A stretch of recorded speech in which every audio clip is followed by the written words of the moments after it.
Hello, today I'm going to be painting a portrait of a lady, but she's missing half her face and there's a plant coming out of it. For whatever reason, there's just something weird about me that I don't really like to draw a full face. Like, it's just something that has to be obscured, but I also think that the plant really makes it stand out even more, and it's definitely not because I just suck at drawing faces. I was able to knock this one out pretty quickly. I've been working on another drawing that's taken longer than expected. It's turning out great, but I needed something else, so I just started sketching one day and it pretty much turned out just like this. The only major change was that I lengthened the face a bit so it wasn't as round.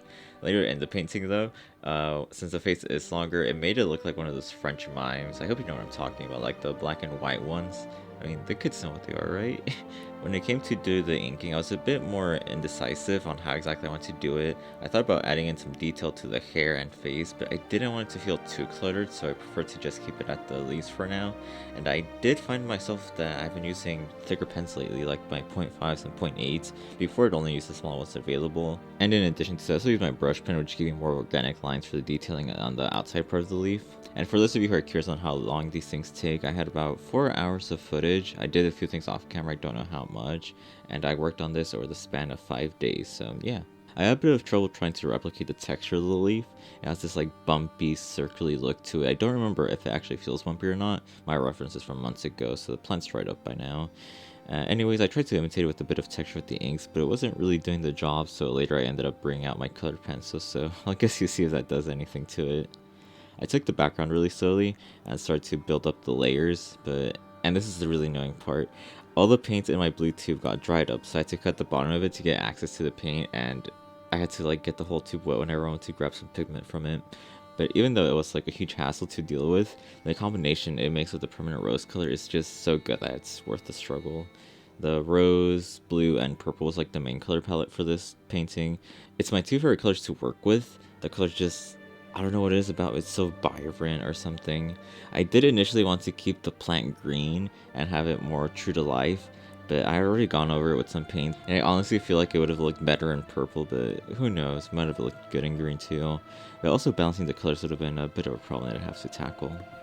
The painting took on a sadder look than I had initially wanted. The thing that really solidified that to me was the eyebrows. I wasn't sure what emotion I wanted to portray. I didn't want it to have like a happy look, but at the same time making it neutral would have been like super boring. So I kind of just made the eyebrow curve up a bit, which kind of gave that sad look. I don't think it takes away anything from the painting, and maybe it just like reinforces certain aspects of it, but it's just a little detail I wish I could have changed. And I guess the eye also adds on to it too. Like with faces, it just feels really unnatural for me to draw eyes. I feel like my artwork looks better without it, but it's something I know I have to do.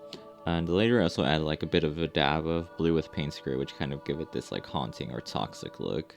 With this painting, I think it's safe to say that it's made me like watercolors a lot more now. I'm finding it super versatile. Like I said, it works well with pens, colored pencils, and I also did a few highlights with gouache. The only real thing I see stopping me from using this is the material cost. I've used Canson before, it was pretty cheap, but I use arcs now, and the paint itself also costs a fair amount. Something new that I'm hopefully going to keep doing this year is Dungeons and Dragons.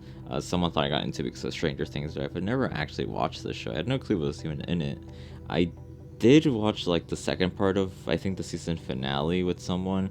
I don't really know. I don't really watch those, but I may start watching a new one though. I watched part of the first episode of The Last of Us with some friends, and I mean it looked alright. I'm tempted to play the games first, but I just don't really think I want to spend the money on that so far. The show looked okay. I haven't heard anything about the whole show, so I don't know if it's good or bad, but I guess I might find out if I do end up watching it. Well, I got really sidetracked, so far I've only done one D&D session. Some friends told me that it's something that they do and I've wanted to give it a try. I've wanted to for the past few years, but I've never had anyone to do it with. I'm not sure how long they've had this session going for, but right now a bunch of us got like enslaved and we're trying to fight the slavers. Well, I don't want to say too much right now because I feel like I can turn it into a video of some sort, but it's only been one session, so not too much has happened and there's like a lot more chaos that we can cause.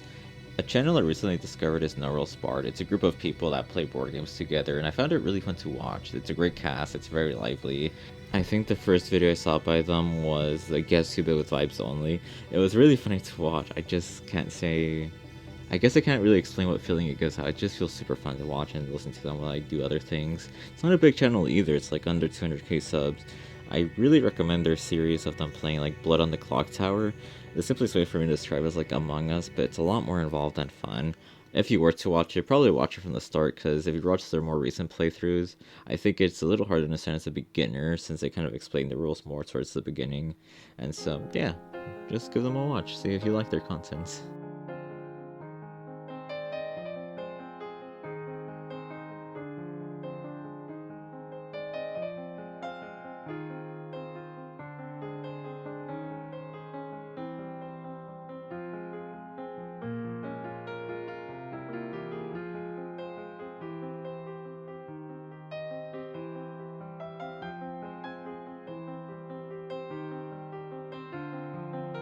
Here's around the part where the colored pencils pop out. Any detail it adds is very subtle, especially on camera.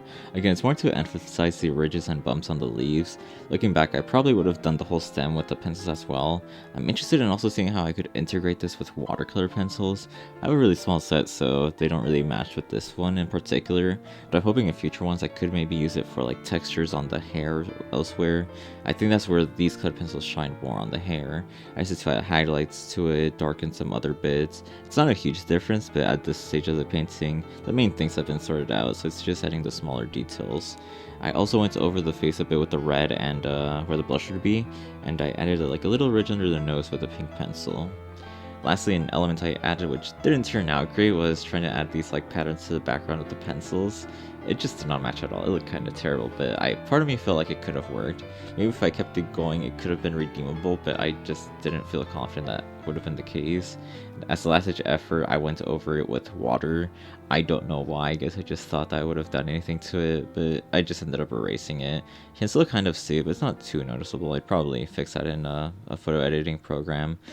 I did also consider using gouache for the background, but I thought it just would have looked super different from the rest of it, that it was just better not to do it. Usually just like darkens up more, so it would have just looked super different. Honestly, if I did anything to the background in a major way, it would have had to have been in the beginning, because right now if I did it, it would just, I feel like it would mess with the whole painting. Well, actually, did add a bit of a drop shadow to the head with colored pencils. I actually thought that looked pretty good. So yeah, just like a little detail to make it pop more.